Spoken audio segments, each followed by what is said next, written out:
Let's bring in Rebeccah Heinrichs, Senior Fellow at the Hudson Institute. While we were watching Trey's report, we noticed that the Iranians, they feel pretty comfortable to all get together now, Rebeccah. That's different. Yeah, it is different. And Dana, the Iranians haven't backed off their original demands. And in fact, they're making more audacious demands, even publicly now, saying that they want the United States to remove the blockade. They want reparations for the military activity that has already taken place. And clearly, President Trump is very frustrated with the Omanis. The Omanis are an ally of the United States. But if the Omanis are suggesting that they may be okay with the Iranians doing things like demanding tolls of the Strait, clearly that's not going to work for President Trump in the United States, and he's making that very clear that the Iranians, under no circumstance, with Oman or not, they cannot control the Strait at all. Jack Keane with us yesterday. Iran threatening again. This is what he thinks. Watch. I have been saying, and I think the Wall Street Journal has picked up on it from their sources, that the Iranians likely, given the midterm elections are coming, will increase the volatility and violence in the area to demonstrate to the American people that the management of the war is not going good. Okay, 77 days away from that vote. How much credence do you give that theory?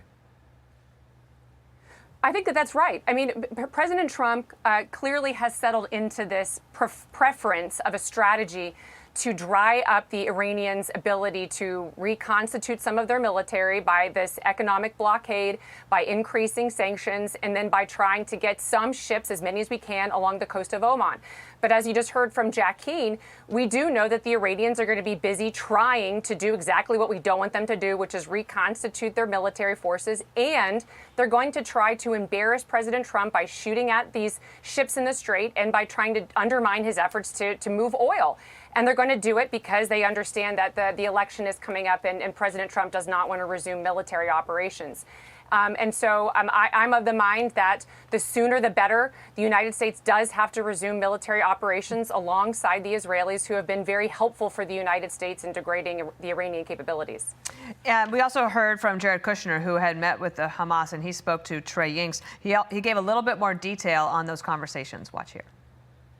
I mean, they said all the right things, but obviously it's very, very hard to trust, a terrorist organization that committed these terrible atrocities. But we had a very cordial meeting, and they said all the right things. And so we're going to give them a chance to perform, but it's going to have to be based on actions and steps. And I hope it will be true. What will you be looking for as this continues?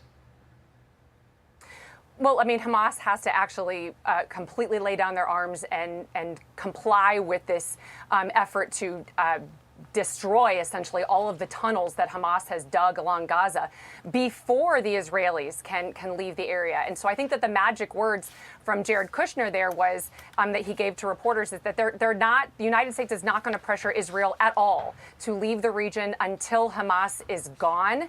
And so that's what I'm going to be looking for. But it's not going to take much looking, Dana, because I have no confidence that Hamas is going to do that. Hamas's very existence is really based on killing Israelis, killing the West and fighting the West. And so until Hamas is completely destroyed, I don't suspect that Israel is going to be willing to leave the Gaza area. You're right about that to this point. Rebeccah, thanks for coming on. Rebeccah Heinrichs on both those topics. President Trump delivering a new warning for Iran, making it clear he's in no hurry to make a deal until they agree to give up their nuclear ambitions. Last hour, he posted on Truth Social that no conversations are going on or are even scheduled. Retired U.S. Navy Rear Admiral Mark Montgomery is a senior fellow at the Foundation for the Defense of Democracies to help us puzzle through this. Here's what President Trump said yesterday about Oman. You said you would bomb the S out of Oman if they got in the way of reopening the Strait of Hormuz.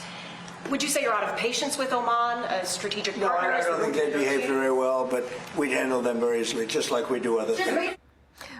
Can you give us the context about Oman's position here?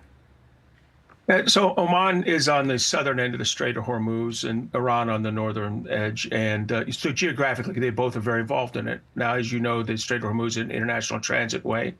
The two countries can speak to each other. They should not make some kind of deal where they control the Strait of Hormuz or they toll it.